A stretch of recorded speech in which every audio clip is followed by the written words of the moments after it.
சேர்த்துதான் இந்த போராட்டம்.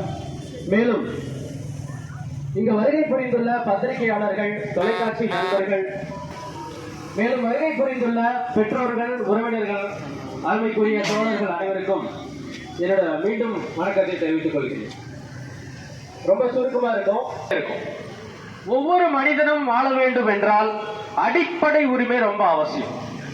வாழணும், சமத்துவத்தோட வாழணும், சகோதரத்துவத்தோட வாழணும்னு சொல்லி சட்டம் சொல்லுது.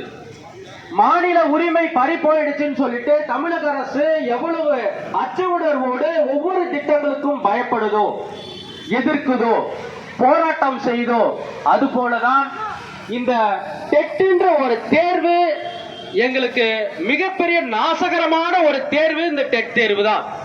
ஏன் நாசகரமான தேர்வு அப்படின்னா, ஒரு தேர்வு அடிப்படையில் எங்களை நீங்க வேலை கொடுத்திருந்தா அது வரவேற்கக்கூடிய ஒரு தேர்வு.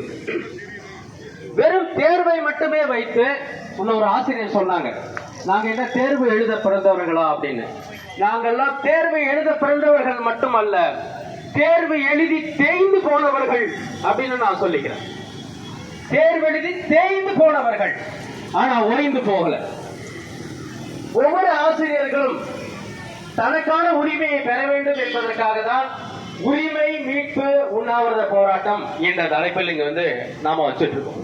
நம்ம கடந்து வந்த பாதை அவசரமா போன மாசம் ஒரு தேர்வு, அந்த பேப்பர் 1 தேர்வு யார் பாஸ் பண்ணுவாங்கன்னா அந்த ஸ்கூல்ல இருக்கிற வாட்ச்மேன் கூட ஈஸியா பாஸ் பண்ணிடுவாங்க.